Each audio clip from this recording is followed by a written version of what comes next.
author, columnist, managing editor of LibertyNation.com, podcast host and conservative policy advocate. We dismiss history at our peril. Liberty Nation Radio with Mark Angelides.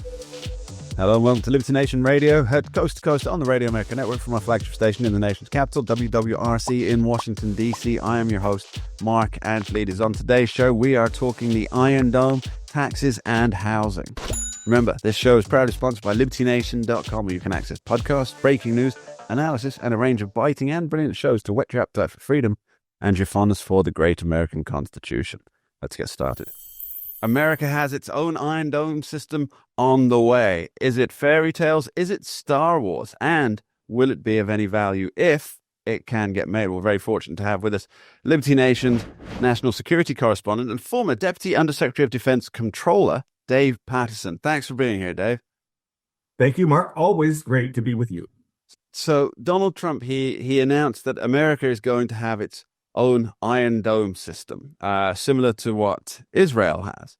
Now, there's a whole wealth of questions here. And the first one has to be, Dave, is what is an Iron Dome and is it practical? Well, for Israel, they've demonstrated, obviously, that it's practical. They have a Israel is much smaller than the United States. I've noticed that. It's like Long Island. Sure. But the fact is that they have, if you wanted a prototype demonstration that's scalable, look at Israel.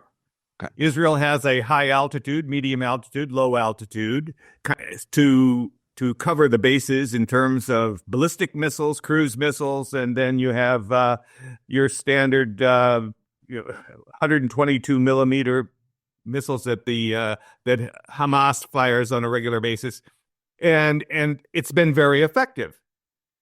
Now, is it possible to scale that to cover the United States? The answer is yes. And it's going to take money. It's going to take some thought. But the president... George Harrison agrees with you. Yes. One of the great international geopolitical minds. Absolutely. But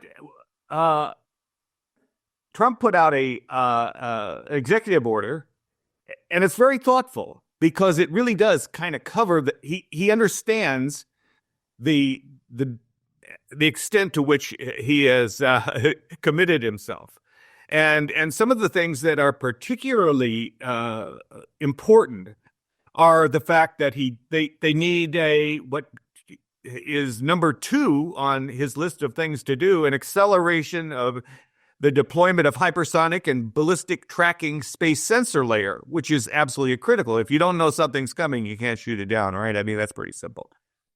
But then one of the things that always tickles me is that, they can't help themselves. They have to go from the ridiculous to the sublime in terms of their descriptions. And so number 5 on his list is development and deployment of a custody layer of the proliferated warfighter space architecture. So, Dave, let me jump in here. So, I speak English well, I think. Now, I know all of those words, and I understand that they make up part of a descriptive sentence. But in the words of Morecambe and Wise, when speaking to, I believe it was the composer Previn, and Previn says to Eric Morecambe, says that those are not the right notes. And he says, they are the right notes. They're just not necessarily in the right order. What does that actually mean, Dave? Well, what they're talking about is it's a very simple concept. First of all, they're going to put a bunch of satellites up. They're going to have a network of satellites that allow for communications and integration of those communications so that if a missile is coming, it is easily tracked, and the tracking is communicated to the shooter. That's it. And but Mark, when I was in the Pentagon, one of the things I always said was that there are 3 words that you can guarantee will add 30% to the cost of any program, and those 3 words are net-centric, system of systems, and architecture. You have to have those words in order to have a really well-funded program.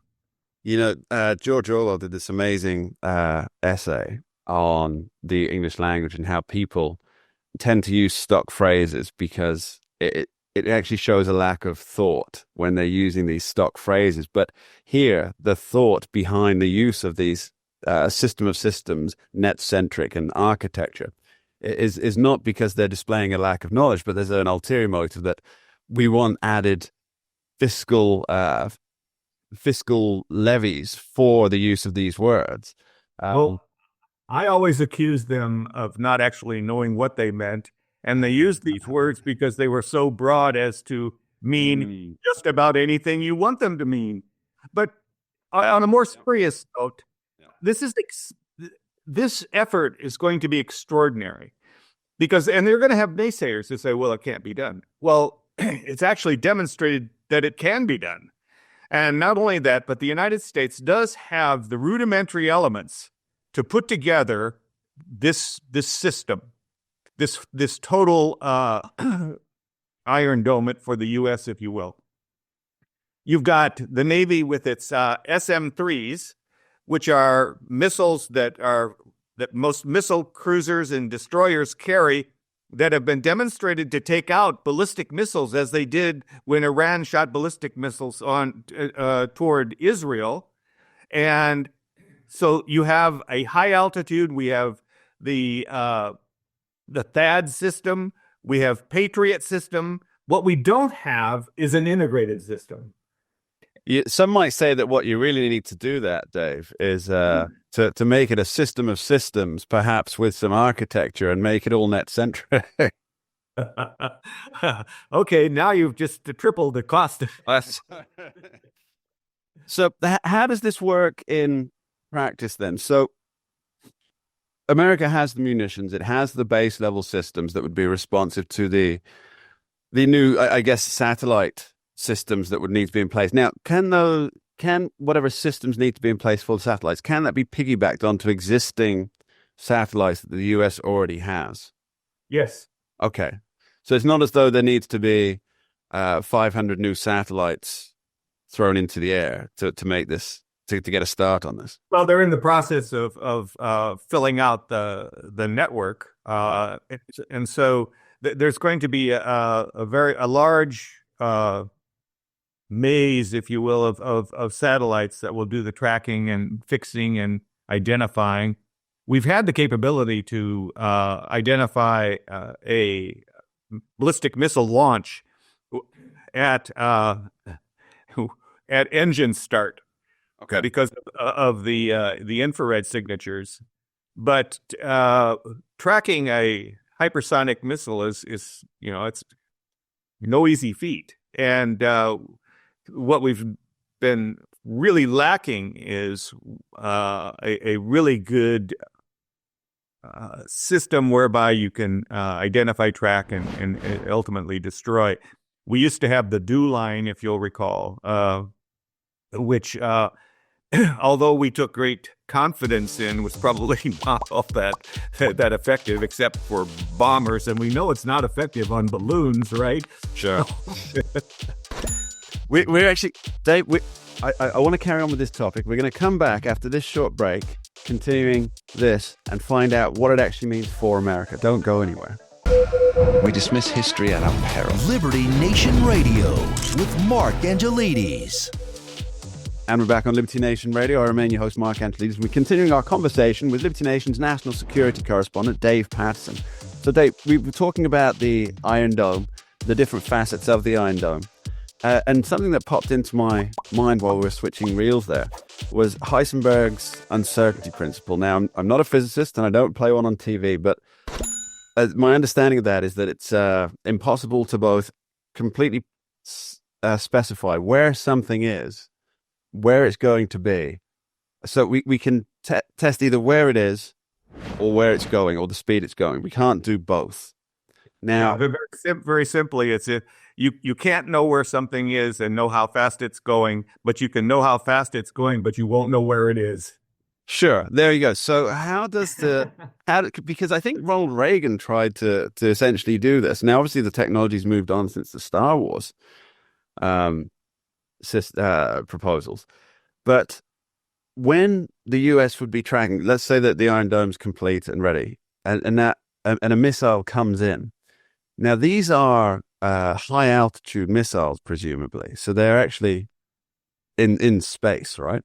Or in lower space. Yeah, that's correct. Yeah, And they're going hypersonic speeds. they're going very fast. Yes. How does the system react to that? Is it like when you're shooting bird? It's you aim like 4 feet in front of where it's going to be. Yes, that's Okay, exactly. right. And in fact, some, I guess I won't get the number of years ago, but we had a satellite that was deorbiting, and it was coming in over Alaska, and it was going very fast, and we didn't want it to land like in North Korea, which would have been difficult to explain. So we shot it down, and we shot it down with I believe, an SM-3, which it's a standard missile 3 from a ship, and it actually hit the incoming, going very fast, satellite. And so we have had this capability for some time. In fact, when President Obama came in, you'll recall that he sent Hillary Clinton over to explain to our new allies that we weren't going to put a missile defense system in Poland and Czechoslovakia, but rather we were going to rely on shipborne missiles to take out ICBMs or incoming. And in that case, it would just be an intermediate ballistic missile, because intermediate range, because they're not that far away. But the fact is that we have had this kind of capability. Again, I emphasize that integrating it and causing everything to work in a system that's going to address multiple incoming ICBMs, multiple cruise missiles, and multiple drones, if you will, that's going to be a challenge. And but it's a challenge that's doable. So I wonder if we can delve into the practicalities of actually getting this done. So there's presumably going to be funding needed to create the integration. Right. Okay. Now, where does that funding come from? Now, will that have to go through congressional approval? Well, of course, yeah. I mean, all I mean specifically as part of the defense budget. Yes, I mean, you have to have an authorization and then an appropriation. But Mark, since we started with the Missile Defense Agency back during Rumsfeld's term as secretary, we have been spending on average $10 billion a year on missile defense.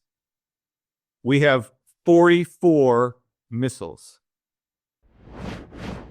That's quite a bit. I mean, that's a lot of money per missile.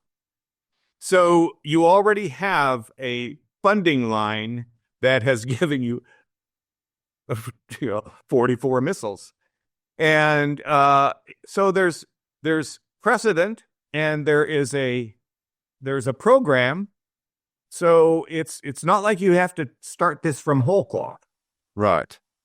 Okay. And do you think that with the current makeup of the both chambers at the moment, do you think this is a fairly easy ask for the appropriations through Congress? And are we likely to see any pushback? Now, I'm presuming that most Republicans will be on board with this because it's defense spending, and a lot of the Republicans are crazy about defense spending.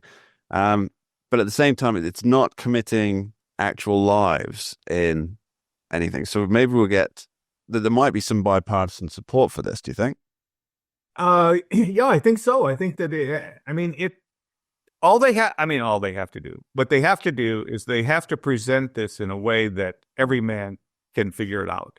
oh, yeah, that makes sense. Well, the Israelis do it. We just scale it, right? Well, I mean, it's easy to say, but the integration of all of the communications and the radar and the capability to identify an incoming missile, this is not trivial. And no one should think that it is. But at the same time, it's stuff we do. For example, in the Red Sea, all of the ships that are there with their missile defense are all coordinated and integrated through a single ship that is the combat controller. Right. So if you take that concept and, again, scale it to the U.S., and you could do it in regions. I mean, you don't have to, all of the U.S., but have regional command and control, regional missile defense capability. You start to see how that this is not something that's impossible. Right. Let's talk about it. You mentioned that it doesn't have to be a whole U.S. system. So presumably you'd have, and this is just me thinking about it on the spot here, you'd have a Pacific command, you'd have an Atlantic command, you'd have a Northern Circle command. Right. Well, NORTHCOM is responsible for the continental United States and Sure. And so that could be broken up into sectors. And again, you're going to start to look at keeping safe your strategic assets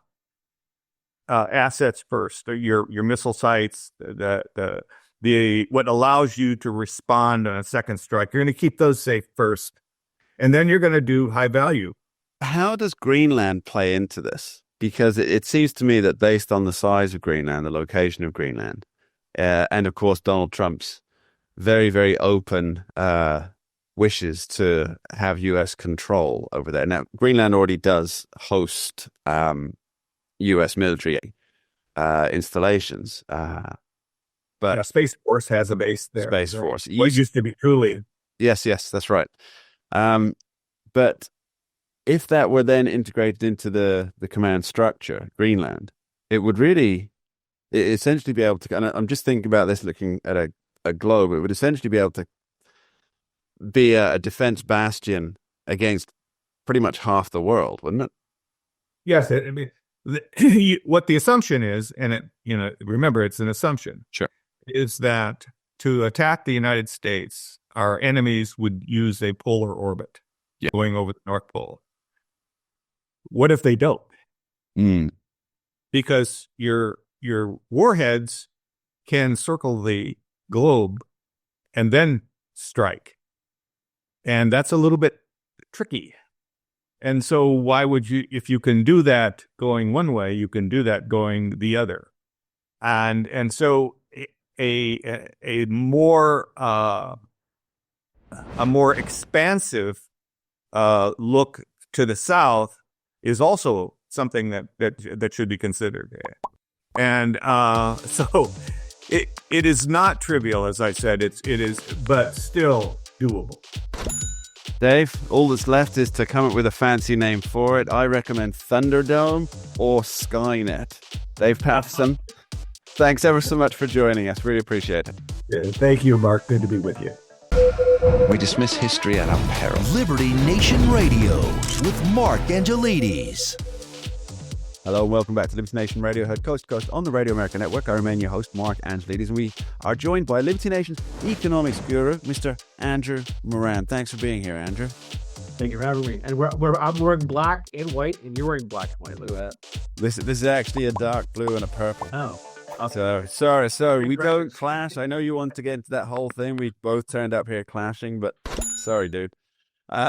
Anyway, what I want to get your opinion on today, Andrew, is the Tax Cuts and Jobs Act, or the TCJA, appears to be making its way back to America. Now, this is one of the most highly contentious pieces of legislation from Trump's first administration, where we hear so much from both sides. It's kind of difficult to know what to believe. So on the Republican side, what we hear is that it created wealth for millions and millions of people. And from the Democrat side, we hear that wealth was largely in the hands of the uber rich. Now, I'm presuming that the truth is somewhere down the middle, Andrew, but could you give us your view from 30,000 feet on that? Yeah. So when I look at this issue, I read through all what the experts say, what the Tax Foundation, the Tax Policy Center, all these experts, and they all provide clashing opinions. So instead, what I did is I actually looked at the government data to see, okay, what happened in the aftermath of the TCJA when it was enacted in 2018. So federal tax revenues actually rose $1.5 trillion to around $5 trillion from the year when it was enacted in 2018 to the end of 2024. Employment also ballooned before the pandemic. It rose from 147.5 million to more than 152 million from the enactment of TCJA to February 2020. Real hourly wages, that's inflation-adjusted hourly wages, increased 5% cumulatively in 2018 and 2019. And then, of course, here's the meat and potatoes of it, because the Democrats will always say, "Oh, it only benefited the wealthy; it didn't benefit anybody else. The rich have to pay their fair share, yada yada yada." So here's from the IRS data itself. So the top 1%, they now pay 46% of all income taxes. Before the TCJA was enacted, they paid 37%. The top 10%, they pay 76% of all income taxes, up from 70%. And then finally, the bottom 50%, they pay 2% of all taxes, down from 3% in 2016. So those are the results from the TCJA. This is the government data. It's not independent analysis. It's just what the government is saying. So essentially, since the implementation of the TCJA, the wealthier in society ended up paying a larger proportion of the tax take, and the poor in society ended up paying a lower amount. And you would say that that's the indisputable figure. Well, that's the U.S. government's numbers. It's not just come out of nowhere. That's exactly what the U.S. government is reporting. So moving to the political slightly, then, would you say that the criticism of it is more about partisanship, or are there elements to be concerned about with the TCJA? Well, they do concern. Yes. Well, so the latest concern from the one side of the political aisle are based on projections of how bad this TCJA is going to be for the budget. Now, all of a sudden, one specific side of the aisle is so worried about the deficit, how much it's going to balloon under the TCJA, because the estimates suggest that it's going to, if you extend the TCJA, you're going to add about $4.5 trillion to the budget deficit.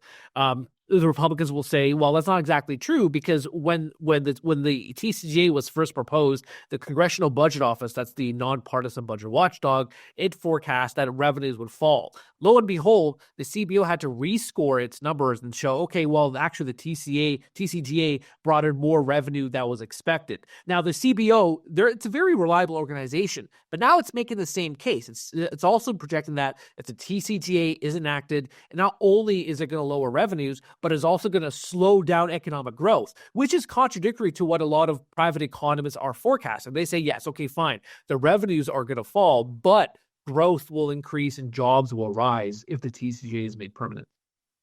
So it's essentially it's a dip and a rise theory, isn't it? This whole thing. So if revenues fall, tax revenues fall, but there's a greater willingness to either A, invest, B, create a business, C, hire more people because you have more of your own cash in your pocket, then that eventually drives. So it's a dip and then it's a rise. Is that how that works? Okay, so there's those two things here. So you have the famous Laffer curve, which determines that when there's an optimal tax rate, you're actually going to raise revenue as opposed to taxing everyone to death, and you'll have the opposite effect. The other part of the equation now is CBO. They're worried about having a crowding out effect. So this is the economics term suggesting that if you have a higher deficit, the U.S. Treasury will have to borrow more, and it does that by issuing more debt, thereby crowding out private investment and private capital. So then, therefore, where there's less private capital, there's less investments for small businesses, as you alluded to. There's going to be fewer jobs, and that's what they're concerned about, because the deficit, of course, is going to keep growing if it has less revenue. So that's the balance you have to make. But as I've always said over the years of the TCJA, it's great. Yeah, revenues did rise, but you have to also focus on the spending side of everything going on in Washington. Great, you can collect a record amount of $5 trillion, which is astounding. But if you're spending $8 trillion, then of course you're going to have that. You're going to have that imbalance. It has nothing to do with revenues. It's always a spending problem.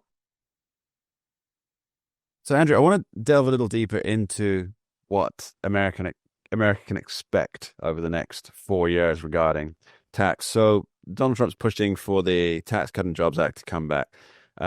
Other things. He also floated recently the idea, again, this is not the first time he said it, of getting rid of income tax altogether, federal income tax altogether. Now, it's I know there's people out there going, no tax on your income. I know that there's and obviously replacing it with tariffs on goods brought in from overseas. Now, if you've got the Tax Cut and Jobs Act, isn't that running contrary to the idea that there will be something set up with removing income tax altogether?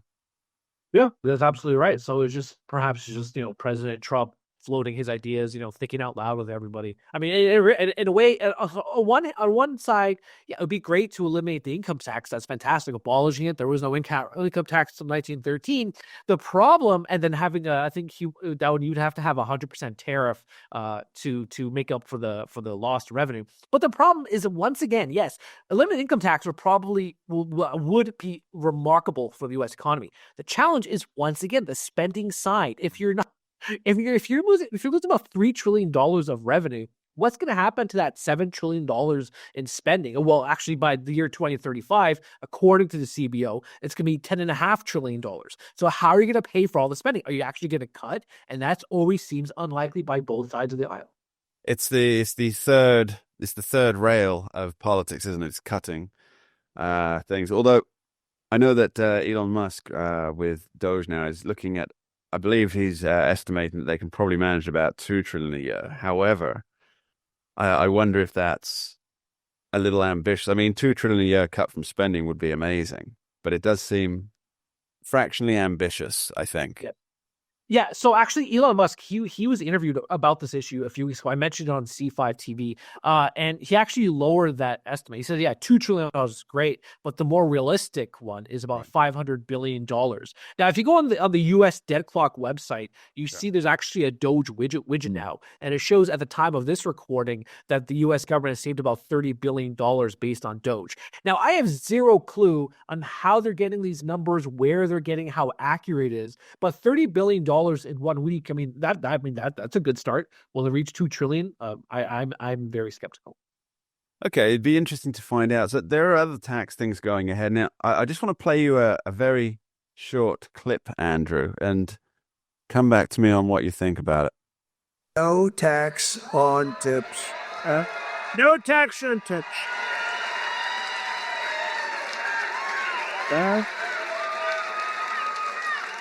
So if you're a restaurant worker, a server, a valet, a bellhop, a bartender, or one of my caddies,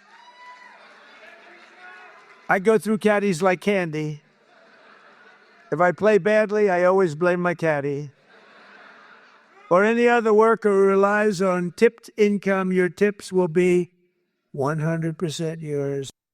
What do you make of that?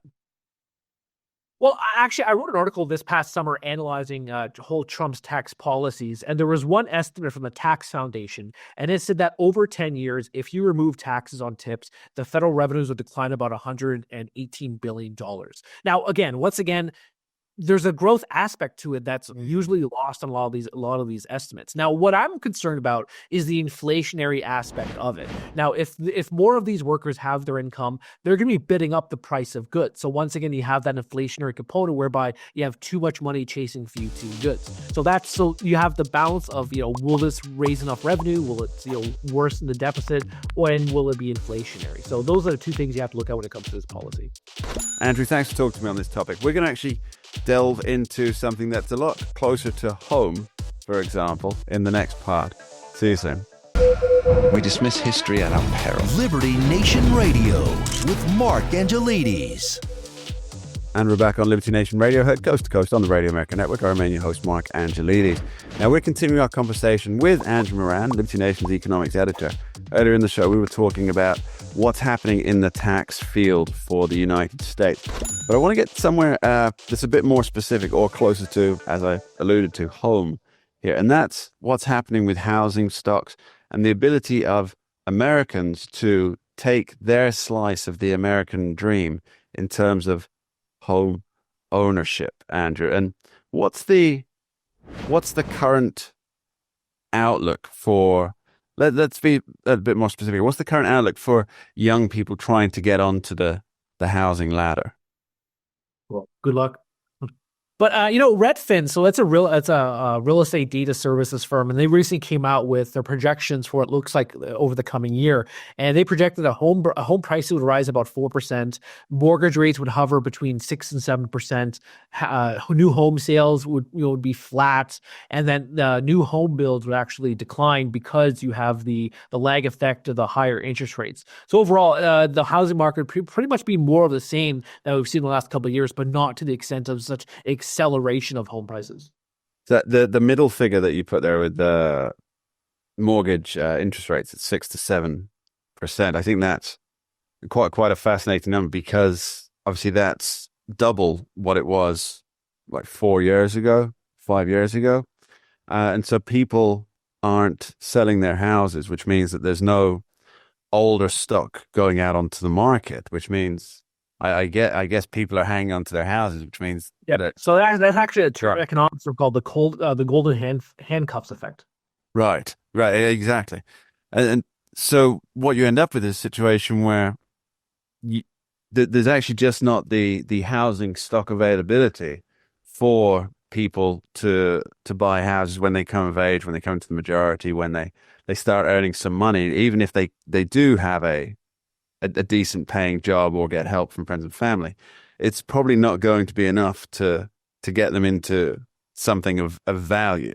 There's this overpriced part now, which kind of makes the houses, they're not really worth the price that you'd pay for them if you could afford to pay the price for them. Yeah, absolutely correct. And actually, last year, for the first time on record, existing home prices were more expensive than new home prices, based on what you alluded to. I think with both Redfin and the Federal Reserve Bank of New York, they released a report last year, and it looked at the percentages of people with certain mortgage rates. And a majority of current homeowners, they have rates that are below 4% around there. So you're going to be hard pressed to find people who want to sell their home based on the fact that they have 3 or 4% mortgage rates, and they bought their home before that huge spike in home prices. So why would they want to move? So there's such a hesitance to do that, and therefore people have to go into these new home sales. But even so, I mean, perhaps this is a different discussion for another day, but the quality of these new homes and the size of these new homes is such a problem for young families trying to get their foot in the door. Yeah, I'm reminded is it Malvina Reynolds little boxes made of ticky tacky? And they all look just the same. There's a lot of these projects putting out 150, 200, 300, 400 homes, and they're tiny little boxes in not great neighborhoods, because they're being built just outside the urban areas so they can apply for the zoning regulations, and obviously the cost is cheap for the builders on that and for the real estate developers. But they're all these tiny little ticky-tacky boxes, and you can just look at them and think, well, if they look this bad when they're brand new, give them 10 years. These are going to be deserts of misery. Yeah, absolutely. Okay, so absolutely. So so first, it's better than coffin boxes you have in Hong Kong. I'll give them that. But second of all, the quality of these new builds is astounding. That's what. So in Toronto, you look at all these condominiums, and they're just flooding the market because For one, nobody wants to buy, 300 or 400 square feet apartments that are one bedrooms or bachelors. You can't have a family in these places. The construction, even the floor layout of these buildings is just atrocious. It's horrible. But you have a thing called special assessments. Now in Florida, all the state passed a law requiring these condominiums to apply special assessments on these suites. Now, special assessment is different from a condo fee. A special assessment happens when, if there's a flood, if a roof needs to be replaced or rebuilt or whatever the case, that special assessment can be, from a few thousand to tens of thousands of dollars applied to the owners who have to cover these costs. Now, my prediction in a place like Toronto, when you have such low quality condominiums, you're going to have these massive special assessments. You've already seen that in various builds that happened, let's say a decade ago in the northern part of Toronto. There was a flood in the basement and the owners had to pay about $10,000 to cover that cost. So that's going to be quite the norm in the few years, both, of course, in Toronto, but also in the United States. Yeah, it's just a personal note here. The house I live in now is probably about 120 years old, and the one that I'm moving into soon is roughly the same, maybe a little bit older. But these things, they're built to last. Yeah. These are not fancy places, by the way. They're not old mansions, but they're standard housing stock that you would consider for families, and they're built to last. They require a little bit of upkeep now and then, but they're not going to fall apart, which is very much what happens with the new building stocks. Now, there's a rush to get these new builds done in the United States and elsewhere. This is a global, let's say a Western global problem. Yep. And something that's vastly overlooked by legislators on Capitol Hill is the impact of mass uncontrolled immigration. Now, some estimates put during the Biden term in office, 6.5 million new people came to the United States. Now, some of those will be families, and not everybody's going to want to live in, a single person apartment, although stocks on single person apartments are also shy apparently at the moment. But you've got, where are they going to go, Andrew? And how does this, that's the question I was coming to. 6.5 million new people. Where do we put them? Yeah, when you already have about just on renting alone, you have about 7 million unit shortage. So that's the thing. So when you have the discussion about the impact of illegal and illegal immigration on housing, the conversation is always about, okay, they're raising the price of homes. But the problem is with if you look at the Center for Immigration Studies data, 90% of households that are headed by illegal immigrants, they're renters. So it's the rental market which mostly impacts the poor and growing the middle class as well. They have that impacts that corner of the housing market, and there are not enough new builds happening. And actually, the recent data show that construction of new apartments has actually been on the decline. And that's I think I alluded to before, maybe offline. You and I had a discussion, and that's due to the lag effect of higher interest rates. It costs more for these builders to borrow and build these things. So it's not going to be something that happens overnight. It's going to happen over time. But there is also at the same time, there's also some optimism going on, because you see the shelter inflation has actually plateaued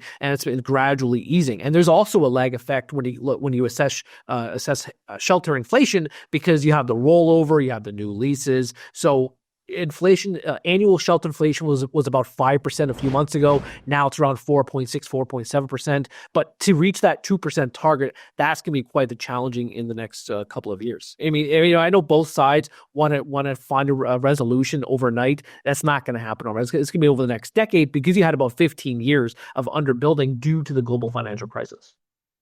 Not much hope on the horizon for young buyers, but we'll see what happens over the next few years. Andrew Moran, thanks ever so much for joining us. Thank you for having me. And that's all we have time for on this week's edition of Liberty Nation Radio, heard coast to coast on the Radio America Network. I've been your host, Mark Angelides.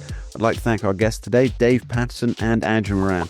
And of course, extend my thanks to you, the listeners, who tune in each and every week to hear what we have to say. Thanks for being here. Please remember, Liberty Nation does not endorse candidates, campaigns, or legislation, and this presentation is no endorsement. Thanks again for being here. We dismiss history at our peril. Liberty Nation Radio with Mark Angelides.